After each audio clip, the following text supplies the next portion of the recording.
अध्याय 8 भगवत प्राप्ति।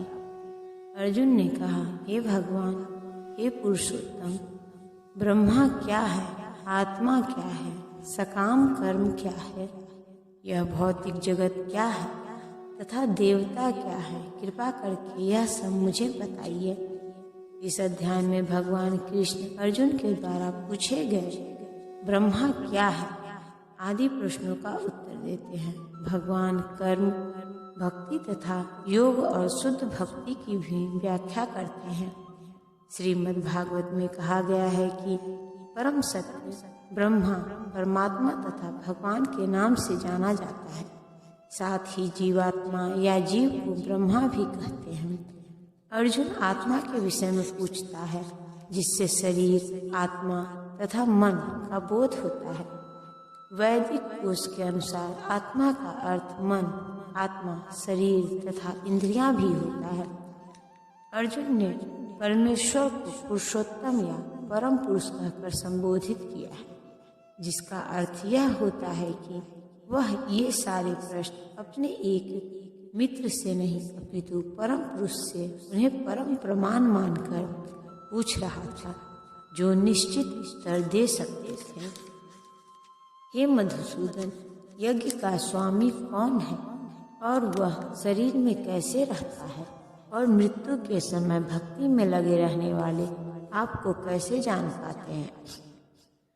अधिज्ञ का तात्पर्य इंद्र या विष्णु हो सकता है।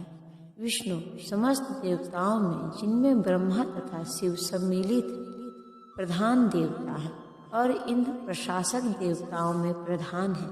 इंद्र तथा विष्णु दोनों की पूजा यज्ञ द्वारा की जाती है, किंतु अर्जुन प्रश्न करता है कि वस्तुतः यज्ञ का स्वामी कौन है और भगवान किस तरह जीव के शरीर के भीतर निवास करते हैं। अर्जुन ने भगवान को मधुसूदन कहकर संबोधित किया, क्योंकि कृष्ण ने एक बार मधु नामक असुर का वध किया था। वस्तुतः ये सारे प्रश्न जो शंका के रूप में हैं, अर्जुन के मन में नहीं उठने चाहिए थे, क्योंकि अर्जुन एक कृष्ण भावना भावित भक्त था। अतः ये सारी शंकाएं असुरों के सदृश है। चूंकि कृष्ण असुरों के मारने में सिद्धहस्त थे, अतः अर्जुन उन्हें मधुसूदन कहकर संबोधित करता है, जिससे कृष्ण उसके मन में उठने वाली समस्त आसुरी शंकाओं को नष्ट कर दे।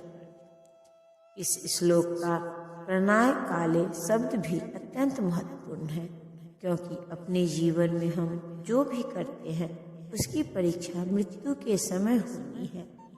अर्जुन उन लोगों के विषय में जो निरंतर कृष्ण भावनामृत में लगे रहते हैं, यह जानने के लिए अत्यंत इच्छुक हैं कि अंत समय उनकी क्या दशा होगी। मृत्यु के समय शरीर के सारे कर्म रुक जाते हैं और मन सही दशा में नहीं रहता। इस प्रकार शारीरिक स्थिति बिगड़ जाने से हो सकता है कि मनुष्य परमेश्वर का स्मरण न कर सके। परम भक्त महाराज कुलशेखर प्रार्थना करते हैं, हे भगवान, इस समय मैं पूर्ण स्वस्थ हूँ।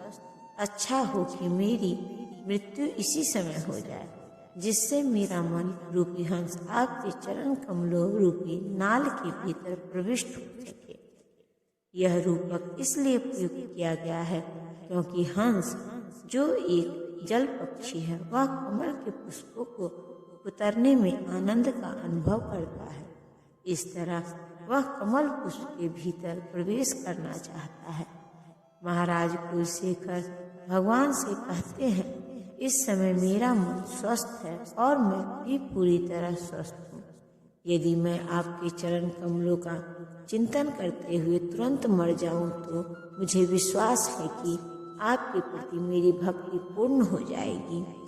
किंतु यदि मुझे अपनी सहज मृत्यु की प्रतीक्षा करनी पड़े तो मैं नहीं जानता कि क्या होगा, क्योंकि उस समय मेरा शरीर कार्य करना बंद कर देगा, मेरा गला रूंध जाएगा और मुझे पता नहीं कि मैं आपके नाम का जाप कर पाऊंगा या नहीं। अच्छा यही होगा कि मुझे तुरंत मर जाने दे। अर्जुन प्रश्न करता है कि ऐसे समय मनुष्य किस तरह कृष्ण के चरण कमलों में अपने मन को स्थिर कर सकता है। भगवान ने कहा, अविनाशी और दिव्य जीव ब्रह्मा कहलाता है और उसका नित्य स्वभाव अध्यात्म या आत्मा कहलाता है। जीवों के भौतिक शरीर से संबंधित गतिविधि कर्म या सकाम कर्म कहलाती है।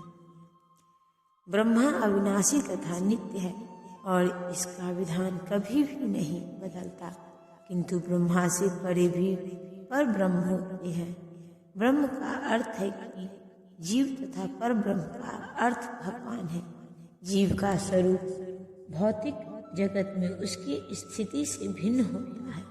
भौतिक चेतना में उसका स्वभाव पदार्थ पर प्रभुत्व जताना है, किंतु आध्यात्मिक चेतना या कृष्ण भावनामृत में उसकी स्थिति परमेश्वर की सेवा करना है।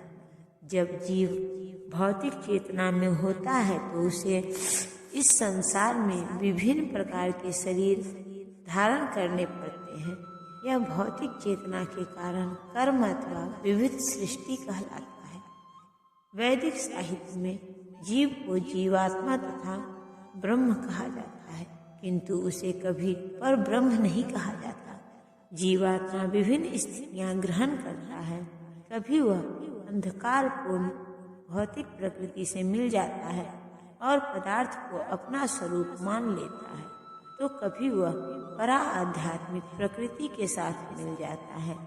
इसीलिए वह परमेश्वर की तटस्थ शक्ति कहलाता है। भौतिक या आध्यात्मिक प्रकृति के साथ अपनी पहचान के अनुसार ही उसे भौतिक या आध्यात्मिक शरीर प्राप्त होता है। भौतिक प्रकृति में वह 84 लाख योनियों में से कोई भी शरीर धारण कर सकता है, किंतु आध्यात्मिक प्रकृति में उसका एक ही शरीर होता है। भौतिक प्रकृति में वह कर्म के अनुसार कभी मनुष्य रूप में होता है तो कभी देवता, पशु पक्षी आदि के रूप में प्रकट होता है। स्वर्गलोक की प्राप्ति तथा वहाँ का सुख भोगने की इच्छा से वह कभी कभी यज्ञ संपन्न करता है, किंतु जब उसका पुण्य क्षीण हो जाता है तो वह पुनः मनुष्य रूप में पृथ्वी पर वापस आ जाता है। यह प्रक्रिया कर्म कहलाती है। छांदोग्य उपनिषद में वैदिक यज्ञ अनुष्ठानों का वर्णन मिलता है। यज्ञ की वेदी में 5 अग्नियों को 5 प्रकार की आहुतियां दी जाती है। 5 अग्नियां स्वर्गलोक, बादल, पृथ्वी, मनुष्य तथा स्त्री रूप मानी जाती है और श्रद्धा, सोम, वर्षा, अन्न तथा वीर्य ये 5 प्रकार की आहुतियां हैं।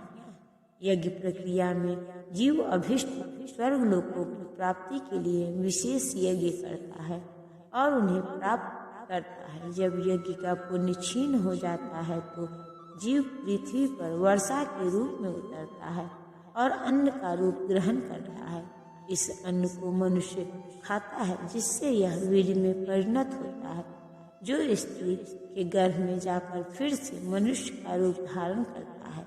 यह मनुष्य पुनः यज्ञ करता है और पुनः वही चक्र चलता है। इस प्रकार जीव शाश्वत रीति से आता और जाता रहता है, किंतु कृष्ण भावना भावित पुरुष ऐसे यज्ञों से दूर रहता है।